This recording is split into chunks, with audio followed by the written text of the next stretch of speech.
Eu nasci há 29 anos atrás, em 1992, no Brasil. Nesse mesmo ano, especificamente aqui na cidade do Rio de Janeiro, nasceu a Convenção Quadro de Mudanças Climáticas das Nações Unidas, durante a ECO 92. Essa conferência foi um marco global, quando as principais lideranças do mundo inteiro concordaram que lá, em 1992, a gente já estava vivendo uma crise climática induzida pelo nosso atual modelo de desenvolvimento. Isso significa que, por todo o meu tempo de vida, lideranças do mundo inteiro estão conscientes de que vivemos o maior desafio que nossa espécie já lidou. Um desafio que gera prejuízos incalculáveis, que está acelerando a extinção de espécies por todo o planeta e que coloca em risco a vida de milhões de pessoas no nosso presente e futuro. Mas nada disso foi suficiente para inspirar ações para reverter esse cenário desde então. Um dos indicadores que a gente pode olhar para isso é a concentração do dióxido de carbono, o principal gás de efeito estufa, que na nossa atmosfera aumentou 15% desde que essa conferência aconteceu. Eu fui uma das milhões de crianças que cresceu com a consciência de que as condições climáticas que eu vivo são piores que a que os meus pais viveram quando tinham minha idade e muito piores que a que os meus avós viveram quando tinham minha idade. Isso me fez conviver sempre com um sentimento de angústia, de incômodo. Há pouco tempo eu encontrei um caderninho meu de quando eu era criança, tinha 9 anos, e na contracapa desse caderninho tinha uma poesia que dizia assim: Mundo, será que nos quer depois de destruí-lo, sem sequer consegui-lo? Eu acho que já era um caso meio precoce de eco-ansiedade, né, infantil. Mas, enfim, todo esse incômodo, essa angústia, foram fatores que também me levaram a buscar soluções. E eu estou engajado com a causa socioambiental desde muito cedo, mas foi a partir de 2016 que eu comecei a acompanhar esses espaços de debate, negociação em nível internacional, no âmbito das Nações Unidas. Esse espaço diplomático de clima sempre me pareceu muito distante da realidade das pessoas no nosso país. E há cerca de 3 anos, eu decidi que eu precisava encontrar respostas fora dessa bolha. Eu peguei a minha bicicleta, a minha curiosidade e a minha total falta de noção, e eu pedalei mais de 1000 quilômetros pelo Brasil para ouvir histórias das pessoas que estão na linha de frente da crise climática no nosso país. A escolha pela bicicleta não foi só porque eu tenho uma super paixão em pedalar, mas também por ser um modal que não precisa queimar combustível fóssil para fazer deslocamentos. E a ideia também não era assim, intensificar ainda mais esse fenômeno através das viagens. E o principal objetivo de pedalar pelo país foi entender como as pessoas, a partir dos territórios, estão observando esse fenômeno, mas principalmente como elas estão achando respostas para responder a ele. Algo que a gente chama na agenda de clima de adaptação. Essas viagens, algumas curtas, outras bem longas, eu tive a oportunidade de conhecer pessoas incríveis, que estão fazendo de tudo para defender seus territórios, para recompor áreas degradadas e para viver em um contexto cada vez mais difícil. Eu conversei com pessoas impactadas por grandes obras de infraestrutura, por rompimentos de barragens, por vazamento de óleo e por diversas outras pressões que se somam e se sobrepõem às diversas violações de direitos que acontecem de forma rotineira no nosso país. Gente como eu e vocês, com gostos parecidos com o nosso, com sonhos para o futuro e com vontade de ter vidas melhores. A primeira dessas viagens, eu decidi fazer o trajeto que liga a capital paulista até o Sistema Cantareira, para conversar com as pessoas que vivem ao redor e no epicentro da crise hídrica que acometeu a região em 2014. Depois de fazer um trajeto super desafiador, que contou com pedalar montanha acima, de noite, sem bateria na lanterninha do celular e totalmente sem sinal, chegamos no nosso destino final. Foi uma casinha muito simples, na frente de uma represa, praticamente vazia. E lá, eu conheci uma senhora, com cerca de 70 e poucos anos, chamada Dona Diva, que topou conversar comigo e trocar um pouco das suas histórias sobre o que aconteceu e como é morar naquele lugar. A dona Diva, no início meio desconfiada, contou que toda vez que o nível da água no poço do seu quintal começa a baixar, ela e toda a sua comunidade entram num estado permanente de ansiedade, porque eles sabem o que isso pode significar. Meio preocupada, sentada na varanda da sua casa, franzindo a testa e contando contas atrasadas, a dona Diva confessou que desde 2014, quando o racionamento começou lá na capital São Paulo, a sua vida nunca mais foi a mesma. Porque a sua principal fonte de renda era receber banhistas que vinham passar os dias bonitos de sol na represa. Represa que nunca mais encheu como antes. Já me preparando para ir embora, pegar minha bicicleta e voltar para a viagem, dona Diva, já mais animada e querendo que a conversa continuasse, apontou no cantinho do quintal da casa dela um monte de mudas de árvores que ela guardava ali e confessou que ela, uma senhora de idade muito parecida com a minha própria avó, planta nos seus tempos livres mudas de árvores nas margens do sistema Cantareira para, se não evitar, pelo menos mitigar uma possível e provável próxima crise hídrica. O bom de fazer viagem de bicicleta é que a gente tem bastante tempo para pensar entre um destino e outro. E foi bastante viagem, foi bastante estrada por entre Paraná, São Paulo, Minas Gerais, Bahia, Pernambuco, Espírito Santo. A dona Diva não é um caso isolado. O Moacir, a Lica, a Rose, o José Cider, o Márcio, a Sueli, a Sônia e tantas outras pessoas incríveis que eu tive a oportunidade de conhecer, que estão fazendo um esforço descomunal para se adaptar em um contexto de intensificação da crise climática, enquanto os representantes do poder público parecem estar sequer conscientes do que está acontecendo.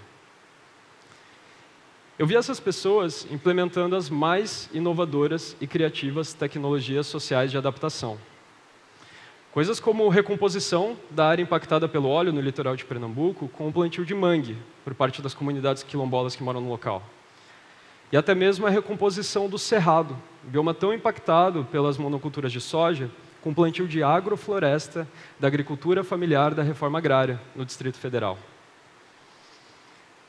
E por mais louvável e inspiradoras que sejam essas atitudes individuais, não é justo que essas pessoas precisem responder sozinhas pela inação de quem realmente tem responsabilidade de dar resposta a esses eventos, os nossos representantes políticos. E eu fiquei com algumas perguntas na cabeça. Por que as nossas lideranças políticas não estão discutindo a emergência que nós estamos vivendo? E como que nós podemos fazer para tornar a crise climática central dentro do debate político? 2020 foi um ano eleitoral. E isso fez girar uma chave na minha cabeça e unir algumas pontas que estavam abertas. Durante as campanhas, as pessoas candidatas aproveitam esse momento para se aproximar da sociedade, para intensificar o seu diálogo, para chamar a atenção, aumentar o seu capital eleitoral e, assim, quem sabe, conquistar mais votos e serem eleitos.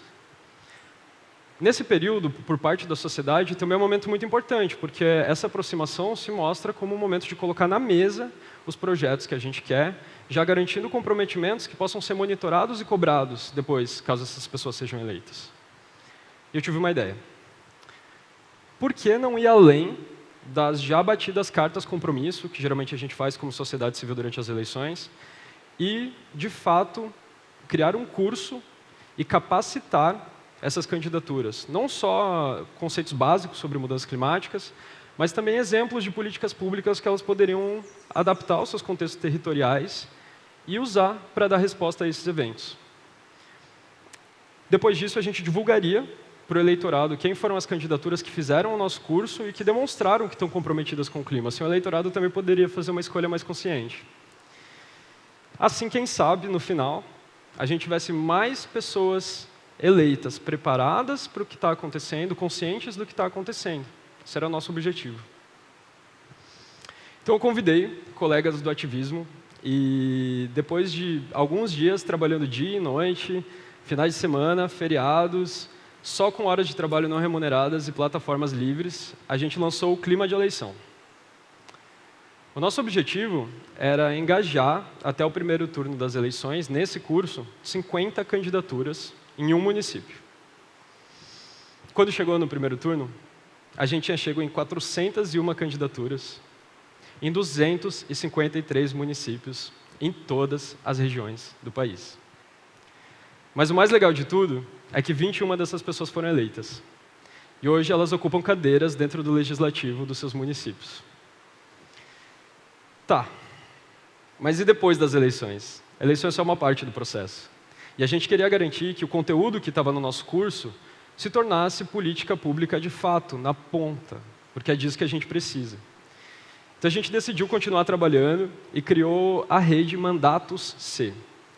É uma aliança do Legislativo pela ação climática, com o objetivo de continuar monitorando essas pessoas agora eleitas e proporcionar elas com dados, com suporte técnico, capacitar suas equipes, fortalecer encontros entre elas para trocas de experiências e garantir que o trabalho delas, como parlamentares, de fato contribua para a ação climática.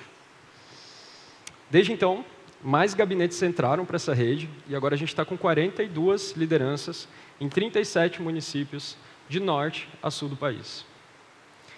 Essas pessoas já têm criado políticas públicas pelo clima nos diversos setores das suas cidades. Coisas como fomento à compostagem de resíduo orgânico, ao incentivo à mobilidade ativa com trajetos a pé, de bicicleta, criação de unidades de conservação e parques dentro dos municípios, redução de tributos para construções sustentáveis, incentivo à produção de energia solar por parte da sociedade e até mesmo planos de ação climática intersetoriais completos. Algumas dessas pessoas, inclusive, têm criado políticas de recomposição de áreas degradadas com plantio de mudas nativas nas margens de rios, represas e nascentes. Algo que a dona Diva, lá de Nazaré Paulista, fazia sozinha, com muita dificuldade, mas também muita perseverança, hoje inspira políticas públicas por todo o país e impacta milhares de pessoas. Isso provou para nós que existe sim um imenso potencial de levar a agenda de clima diretamente para quem vai construir nossas políticas públicas. E não só tirar uma foto e assinar um acordo, como foi na Eco 92, mas se capacitar, aprender estratégias, ferramentas, incluir a participação da sociedade civil e colocar a mão na massa desde já. É disso que a gente precisa. Apesar das limitações, os nossos resultados foram super legais. A gente ficou muito feliz com onde a gente chegou com esse projeto até agora. Mas a gente tem total consciência de que não é suficiente. A crise climática, ela nos cobra respostas complexas, sistêmicas e, acima de tudo, urgentes. E a gente só vai ter chance de dar uma resposta para esse desafio se a gente tiver um movimento político e social massivo pelo clima. E apesar disso parecer bem desafiador e pouco provável dentro do contexto que a gente está vivendo no Brasil agora, movimentos assim já aconteceram antes na nossa história. Esses movimentos transformadores, eles precisam ser criados e mantidos com foco e resiliência para ter eficácia.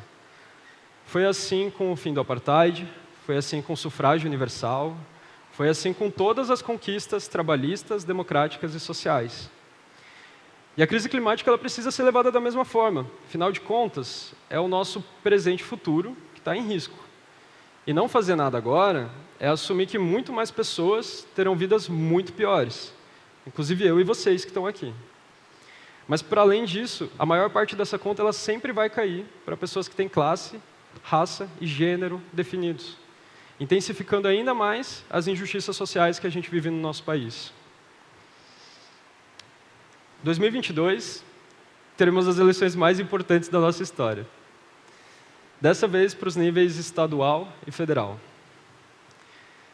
A única chance que a gente tem de dar respostas rápidas da forma como a gente precisa é garantindo que teremos bancadas climáticas em todas as casas legislativas do país, em todos os estados, na Câmara e no Senado. Só assim a gente pode tentar bancar um outro modelo de desenvolvimento que seja pautado pela redução das desigualdades, pelo aumento da resiliência a eventos climáticos extremos e para o desenvolvimento rumo a um saldo de carbono negativo. Há 29 anos atrás, as principais lideranças do mundo inteiro concordaram de que a gente precisava, como sociedade, fazer o máximo possível para evitar o colapso climático. Mas desde então, e especificamente falando de emissões de gases de efeito estufa, a nossa situação só piorou. Agora, por causa disso, pessoas estão sendo impactadas todos os dias pelos eventos climáticos extremos. Essas pessoas estão aqui nessa sala, nessa cidade, e como eu vi nas minhas viagens de bicicleta em todos os cantos desse país. Cientistas do clima dizem que temos só mais 29 anos para chegar num saldo de emissões negativo. E isso significa uma transição como nunca foi visto antes, em todos os setores da nossa sociedade. E é impossível que a gente consiga fazer isso sem políticas públicas adequadas para que isso aconteça. Ou a gente muda radicalmente a forma como nossas lideranças eleitas pensam, ou a gente não vai ter uma chance de fazer isso. Isso compete a nós que estamos aqui. Da minha parte, do clima de eleição, a gente vai continuar capacitando, engajando, monitorando, cobrando, tanto pessoas candidatas quanto pessoas eleitas, para que elas se tornem nossos líderes climáticos desde já. Mas a gente não vai conseguir fazer isso sozinho, sem todo mundo que está aqui. Em um país que, apesar de viver uma crise institucional, acirramento de polarização, ainda mantém um sistema democrático, também compete a nós influenciar em quem serão as pessoas que tomarão as principais decisões sobre os rumos que nosso país vai dar.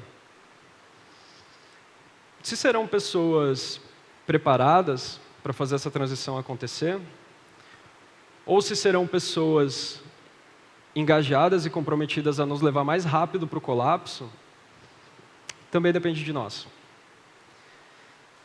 Então, por isso, o que eu queria dizer é que, agora e mais do que nunca, a forma como vocês votam e se engajam durante as eleições pode, literalmente, adiar o fim do mundo. Muito obrigado.